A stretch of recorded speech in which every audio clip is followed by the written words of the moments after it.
मेरा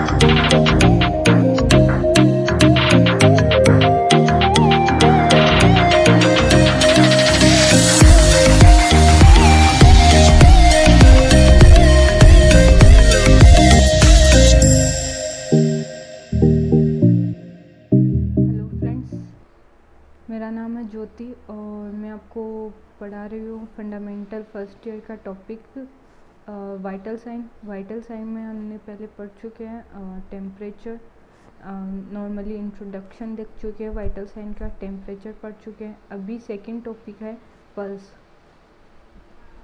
अभी हम देखेंगे पल्स क्या होती है, डेफिनेशन पल्स की, कैरेक्टरिस्टिक ऑफ पल्स और कौन कौन से इक्विपमेंट यूज़ में लेते हैं पल्स लेते टाइम, और कौन कौन से मेथड से हम पल्स रेट ले सकते हैं। तो सबसे पहले जो आता है वो पल्स की डेफिनेशन आती है। गाइस, ये टॉपिक बहुत इम्पोर्टेंट है और यहाँ से बहुत सारे कंपटीशन एग्ज़ाम में क्वेश्चन पूछे जाते हैं। तो अभी हम देखते हैं डेफिनेशन ऑफ पल्स।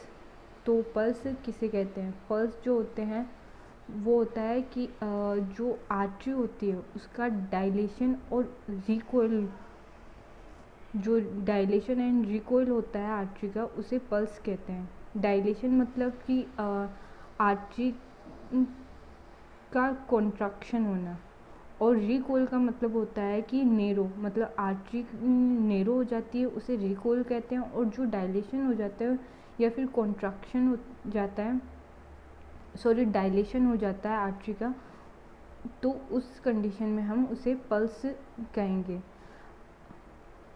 नॉर्मल जो पल्स रेट होती है वो 72 बीट पर मिनट होती है। और जो पल्स रेट की रेंज देखें तो 60 से 100 beat per minute pulse rate की रेंज होती है। और पल्स को फील कैसे किया जा सकता है? नॉर्मली हम भी पल्स को फील कर सकते हैं। जो हमारा थंब का साइड है, हाथ में जो थंब साइड है, वहाँ पे अगर हम उसके नीचे की साइड रेडियल आर्टरी के पास अगर हम अपनी 2 फिंगर रखेंगे, हल्का सा प्रेस करके देखेंगे, तो वहाँ पे हमें हमारी पल्स फील होगी। इसके बाद आता है कैरेक्टरिस्टिक ऑफ पल्स। पल्स के वैसे तो नॉर्मली 3 कैरेक्टरिस्टिक होते हैं। पहला होता है एम्पलीट्यूड, सेकंड होता है वॉल्यूम, थर्ड होता है रिदम, और एक और होता है वो वैसे मेन नहीं है लेकिन फिर भी नॉर्मल पता होना चाहिए, फोर्थ होता है टेंशन। तो सबसे पहले हम देखेंगे पल्स एम्पलीट्यूड। जो पल्स एम्पलीट्यूड जो होता है वो होता है क्वालिटी ऑफ पल्स। जो आर्टरी में जब ब्लड आता है तो वो कितना एक आर्टरी में कितना ब्लड फ्लो होता है वो देखते हैं। तो उस आर्टरी में कितना ब्लड फ्लो हो रहा है, वो क्वालिटी को हम एम्पलीट्यूड कहेंगे। एम्पलीट्यूड के कुछ टाइप होते हैं। एब्सेंट पल्स, अगर पल्स एब्सेंट है, मतलब अगर हम चेक करेंगे हमारी पल्स और पल्स फील नहीं हो रही है, तो उस कंडीशन को हम एब्सेंट पल्स रेट कहेंगे। और अगर नंबरिंग देना चाहें कि अगर हम नंबरिंग दें तो क्या नंबरिंग देंगे, तो एब्सेंट पल्स रेट को हम 0 नंबर देंगे। फिर आता है वाइव पल्स रेट। तो इसमें ये जो कंडीशन प्रेजेंट होती है वो शॉक कंडीशन में होता है। अगर कोई पेशेंट शॉक की कंडीशन में है तो वाइव पल्स रेट देखने को मिलेगी। वाइव पल्स रेट को थ्रेटिंग पल्स भी कहते हैं। फिर आता है वीक पल्स रेट। जो वीक पल्स रेट होती है वो होता है स्ट्रॉन्ग देन वाइव पल्स रेट, कि जो वाइव पल्स रेट है उससे थोड़ा स्ट्रॉन्ग होता है वीक पल्स रेट। वाइव पल्स रेट जो होती है वो हमारी मतलब एब्सेंट नहीं होती है पल्स, लेकिन फिर भी फील नहीं होती है, या फिर बहुत ही माइनर कि ना के बराबर वो फील होती है, उसे वाइव पल्स रेट कहते हैं। और वाई पल्स रेट को हम नंबरिंग देंगे तो 1 नंबर दे सकते हैं। फिर इसके बाद में वीक पल्स रेट है, तो जो वाई पल्स रेट थी जिसमें हमें ना के बराबर पल्स रेट फील हो रही थी, लेकिन वीक पल्स रेट में हमें थोड़ा ज़्यादा पल्स रेट अच्छे से फील हो पाएगी और इसे हम नंबरिंग देंगे 2 की। फिर आता है normal pulse rate. Normal pulse rate जो नॉर्मली पर्सन में प्रेजेंट होती है, पल्स रेट नॉर्मल होती है, उसे हम नंबरिंग देंगे 3 नंबर। फिर आता है बाउंडिंग पल्स रेट। इसका मतलब होता है कि जब नॉर्मल ब्लड फ्लो हो रहा है तो वो नॉर्मल पल्स रेट हुई, लेकिन अगर नॉर्मल से ज़्यादा वॉल्यूम अगर ब्लड का प्रेजेंट होगा आर्टरी में तो उसे हम बाउंडिंग पल्स रेट कहेंगे। और ये क्यों होता है, तो ये ओवर हाइड्रेशन की वजह से होता है कि अगर बॉडी में ओवर हाइड्रेशन है, अगर कोई पेशेंट को ओवर हाइड्रेशन है तो बाउंडिंग पल्स रेट उसमें प्रेजेंट होगी। और इसे अगर हम रेटिंग की बात करें तो हम इसे 4 रेट या 4 नंबर देंगे। इसके बाद जो सेकंड करेक्टरिस्टिक आता है वो आता है पल्स रेट। ये जो होता है ये इसका मतलब जो होता है कि जैसे कि रेडियल आर्टरी पर हमने अपनी 2 फिंगर रखी और पल्स को फील कर रहे हैं, तो 1 मिनट तक हम जो पल्स को फील कर रहे हैं और जो पल्सेशन हमने फील किया है, तो उस जो पल्सेशन हमने फील किया है उसे हम पल्स रेट कहेंगे। अब पल्स रेट किस किस टाइम पे इंक्रीज़ होती है, किस किस टाइम पे डिक्रीज़ होती है वो देखेंगे। तो पल्स रेट इंक्रीज़ होती है एक्सरसाइज, हेवी एक्सरसाइज के टाइम पे पल्स रेट इंक्रीज़ रहती है। हॉट एप्लीकेशन के टाइम पर पल्स रेट इंक्रीज़ होती है। और हम देख सकते हैं अगर इन्वायरमेंट हॉट हो या फिर बहुत ज़्यादा गर्मी हो तो उस टाइम पर भी पल्स रेट इंक्रीज़ रहती है। डिक्रीज़ किस टाइम पर रहती है, तो कोल्ड एप्लीकेशन के टाइम पर जो पल्स रेट है वो डिक्रीज़ रहती है। थर्ड करेक्टरिस्टिक हम देखेंगे रिदम क्या होता है कि जब ब्लड फ्लो हो रहा है और आर्टरी डायलेट हो रही है और रिकॉइल हो रही है, उन दोनों के बीच का जो इंटरवल होता है उसे रिदम कहते हैं। अगर इस इंटरवल में कोई प्रॉब्लम आ जाती है या फिर ये इंटरवल प्रॉपर तरीके से ना हो, मतलब जैसे कि जो इंटरवल है उसका ड्यूरेशन ज़्यादा हो गया है या फिर कम हो गया है, तो उसे अरिदमिया बोलेंगे।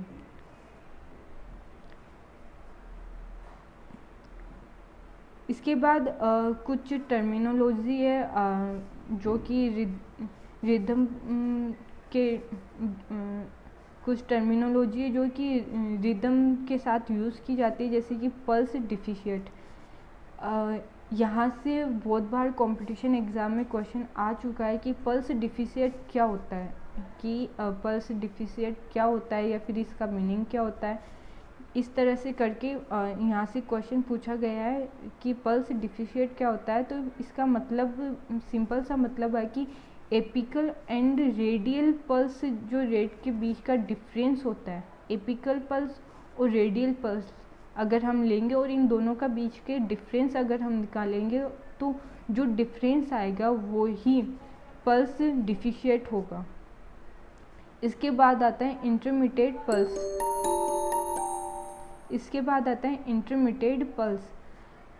इंटरमिटेड पल्स का मतलब है कि या तो पल्स एब्सेंट हो या फिर पल्स मिसिंग हो, कि हमने पल्स चेक किया और हमें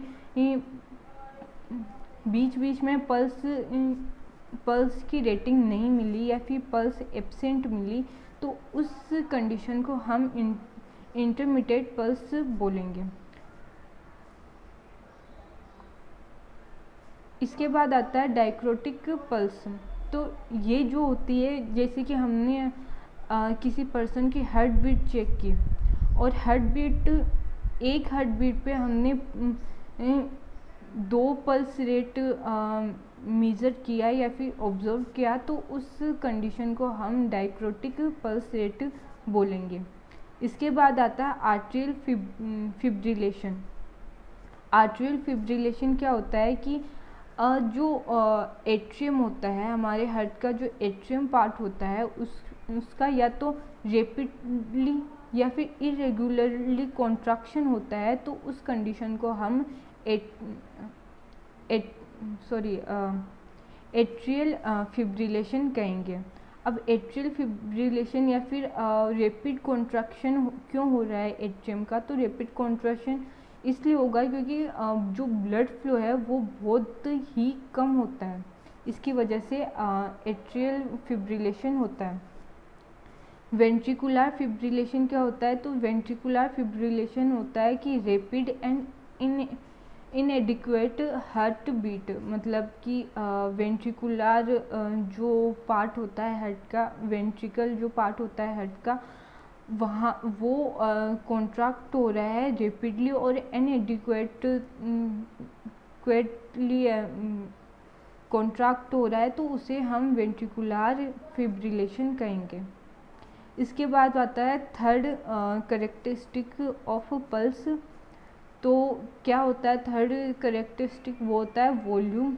वॉल्यूम मतलब क्या होता है कि जो आर्टरी में ब्लड, जो जिस अमाउंट में ब्लड है उसे हम वॉल्यूम कहेंगे, और वो कहाँ आर्टरी में प्रेजेंट है। इसका एक सही सिंपल मीनिंग देखें तो जिस वॉल्यूम की वजह से पल्स रेट हम फील कर पा रहे हैं वो उस वॉल्यूम या उस ब्लड अमाउंट को हम वॉल्यूम, पल्स वॉल्यूम कहेंगे। तो इसके कुछ टाइप है, जैसे वाटर हैमर पल्स या कोलैप्सिंग पल्स। इसका मतलब होता है कि जो ब्लड वॉल्यूम है वो तो फुल रहेगी, वो तो एक नॉर्मल वॉल्यूम रहेगी, लेकिन जो पल्स है वो डिसअपियर रहेगी। इसके बाद आता है पल्स,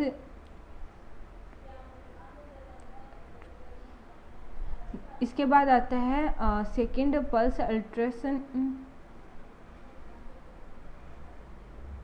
इसमें क्या होता है, नॉर्मल पल्स रिदम जो होती है वो इसमें क्या होता है कि जो पल्स होती है या फिर जो पल्स की रिदम होती है वो तो नॉर्मल रहेगी, लेकिन जो ब्लड वॉल्यूम है आर्टरी में वो या तो बहुत ज़्यादा होगा या बहुत ही कम होगा।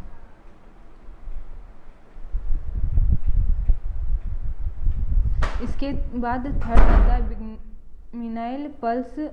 इसका मतलब होता है कि alteration pulse is week and comes early, मतलब या तो जो पल्स है वो वीक भी होगी और साथ ही साथ जो इंटरवल है वो बहुत कम होने की वजह से पल्स रेट बहुत, मतलब उस इंटरवल से पहले ही, जैसे 2 पल्स रेट के बीच में जो इंटरवल है वो कम होने की वजह से पल्स रेट बहुत जल्दी या फिर पल्स रेट बहुत ज़्यादा फील होगी।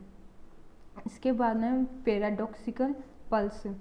जो पैराडॉक्सिकल पल्स है वो ड्यूरिंग इंस्पायरेशन, कि कोई पेशेंट है और वो इंस्पायरेशन कर रहा है कि अपनी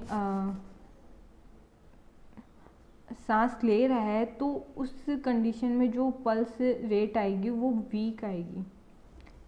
इसके बाद में कौन कौन सी साइट है जहाँ से हम पल्स रेट मेज़र कर सकते हैं या फील कर सकते हैं, तो सबसे पहले आता है टेम्पोरल आर्टरी। ये टेम्पोरल आर्टरी जो प्रेजेंट होती है वो होती है टेम्पोरल बोन के पास प्रेजेंट होती है, अबाउट द आई के ऊपर की साइड प्रेजेंट होती है। और जब हम टेम्पोरल आर्टरी से पल्स रेट फील करेंगे तो कितने टाइम तक मतलब टाइम ड्यूरेशन कितना रहेगा, वो होगा 1 मिनट। 1 मिनट तक हम अपनी फिंगर या स्टेथोस्कोप जिससे भी हम पल्स रेट मेज़र कर रहे हैं वो 1 मिनट तक रखेंगे, और जो भी पल्स रेट हमें, पल्स की जो भी रेटिंग मिली है वो रेटिंग पल्स के लिए होगी। फिर इसके बाद आता है फेशियल आर्टरी। फेशियल आर्टरी जो होती है वो एंगल ऑफ जा जा पे प्रेजेंट होती है, और ये सिर्फ इमरजेंसी कंडीशन में ही यूज़ होती है। फेशियल आर्टरी वैसे नॉर्मली यूज़ नहीं की जाती है पल्स रेट के लिए, लेकिन अगर कोई इमरजेंसी कंडीशन हुई तो फेशियल आर्टरी को यूज़ किया जाता है। थर्ड आता है कैरोटिड आर्टरी। ये प्रेजेंट होती है नेक या फिर हम बोल सकते हैं ईयर के नीचे की साइड, जो नेक का पार्ट होता है वहाँ पे प्रेजेंट होती है। और ये नॉर्मली जो अनकॉन्शियस पेशेंट होते हैं उनका सर्कुलेशन चेक करने के लिए हम कैरोटिड आर्टरी को यूज़ करते हैं। वहाँ से पल्स रेट लेते हैं, और इनका जो टाइम ड्यूरेशन होता है वो होता है 5 से 10 सेकेंड। और इसमें टू फिंगर, मतलब जो थंब की पास वाली जो 2 फिंगर होती है वो 2 फिंगर हम कैरोटिड आर्टरी पे रखेंगे और फिर पल्स रेट फील करेंगे। यहाँ से एक क्वेश्चन कंपटीशन एग्ज़ाम में आया हुआ है गाइस, कि कैरोटिड आर्टरी से जब हम पल्स फील करते हैं तो कितनी फिंगर्स का यूज़ करते हैं, तो उसका सही आंसर था 2 फिंगर। इसके बाद आता है एपिकल पल्स। एपिकल पल्स जो फील हम करते हैं वो होता है वो मिट्रल वॉल से हम फील करते हैं, या फिर लेफ्ट मिड क्लेविकुलर लाइन से हम एपिकल पल्स फील कर सकते हैं। अब एपिकल पल्स फील करने के लिए चाइल्ड में अलग होता है, एडल्ट में अलग होता है, और प्रेग्नेंट लेडी में अलग होता है। लेकिन नॉर्मली अगर हम देखें कि कोई पर्सन है और उसमें हमें एपिकल पल्स फील करनी है, तो वो एरिया होगा कि बिलो द निप्पल के नीचे की तरफ 4th या 5th इंटरकोस्टल स्पेस होता है, वहाँ से हम एपिकल पल्स फील करेंगे। अगर चाइल्ड में देखें तो 4th इंटरकोस्टल स्पेस से देखेंगे, एडल्ट में 5th इंटरकोस्टल स्पेस से देखेंगे, और जो प्रेग्नेंट लेडी है उसका हम एपिकल पल्स अगर देखें तो वो होगा 4th इंटरकोस्टल स्पेस। इसके बाद आता है रेडियल पल्स।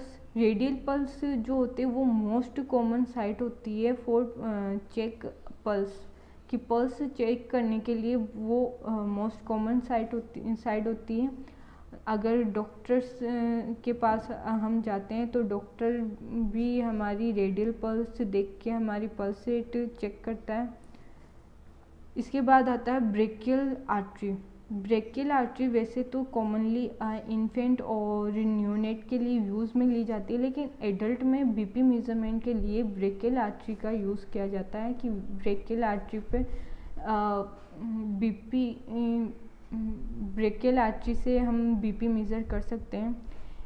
इन्फेंट और न्यूनेट में हम कैरोटिड और फीमोरल आर्टरी यूज़ नहीं करते हैं, यूज़ करने से इनके लिए अवॉइड करते हैं, वो यूज़ नहीं करते हैं, क्योंकि जो इन्फेंट और न्यूनेट होते हैं तो उनमें बहुत ज़्यादा फेट डिपोजिशन होता है कैरोटिड आर्टरी और फीमोरल आर्टरी में। इसकी वजह से हम इन्फेंट में और न्यूनेट में ये दोनों आर्टरी यूज़ नहीं करते हैं।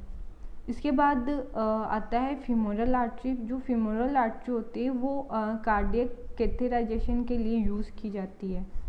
नॉर्मली जो फीमोरल आर्टरी यूज़ करते हैं वो कैथेराइजेशन के लिए यूज़ करते हैं हार्ट के। अगर हमें राइट साइड के हार्ट का कैथेराइजेशन करना है तो उसके लिए हम राइट फीमोरल वेन का यूज़ करेंगे। अगर लेफ़्ट साइड के हार्ट का कैथेराइजेशन करना है तो हमें लेफ़्ट फीमोरल आर्टरी यूज़ करेंगे। इसके बाद आता है डोर्सल पेडलिस। जो डोर्सल पेडलिस होता है वो होता है वो फुट की फ्रंट साइड में प्रेजेंट होता है डोर्सल पेडलिस, वहाँ से हम पल्स रेट फील करेंगे। फिर आता है पोस्टीरियर टिबियल पल्स। ये जो होता है वो आफ्टर हार्ट कैथेराइजेशन के बाद पोस्टीरियर टिबियल पल्स रेट हम लेते हैं। फिर आता है पॉप्लिटियल आर्टरी। ये जो होती है वो पॉप्लिटियल फोसा होता है, जो कि नेक के बैक साइड में प्रेजेंट होता है। जो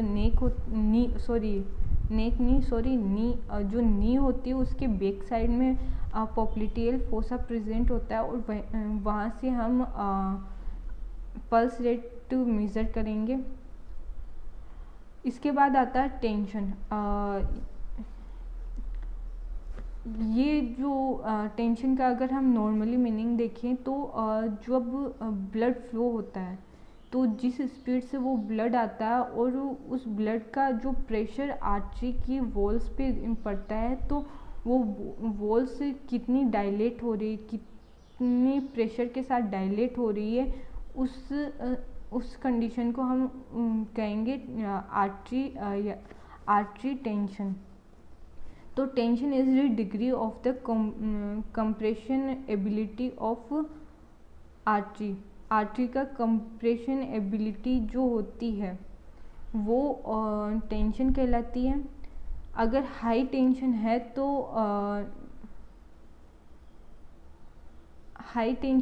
तब आर्टरी डिफ़िकल्ट होती है, और अगर लो टेंशन है तो इजी टू कंप्रेस अगर लो टेंशन है तो आर्टरी को इजीली कंप्रेस कर सकते हैं, और अगर हाई टेंशन है तो उसे कंप्रेस नहीं कर सकते। इसके बाद आता है इक्विपमेंट का क्या होता है, स्टेथोस्कोप के थ्रू हम पल्स रेट मेज़र कर सकते हैं। ऑक्सीमीटर पल्स रेट मेज़र करने के लिए एक इक्विपमेंट आता है, उसके थ्रू। स्पेग्नोमोनोमीटर जिसके थ्रू हम बीपी लेते हैं। इसके बाद आता है अगर हम अपनी फिंगर का यूज़ करके भी पल्स रेट ले सकते हैं। इसके बाद आता है मेथड कि कौन कौन से मेथड से हम पल्स रेट ले सकते हैं। तो फर्स्ट आता है पाल्पेशन और सेकंड आता है अस्कल्टेशन।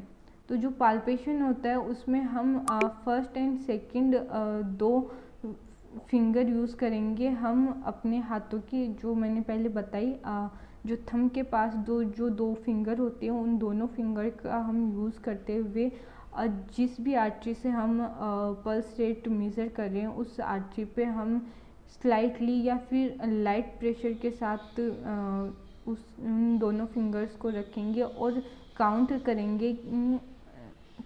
करेंगे रिदम को, पल्स की रिदम को, और जो भी काउंटिंग आएगी उसे हम पल्स रेट कहेंगे। इसके बाद आता है अस्कल्टेशन जो होता है वो होता है कि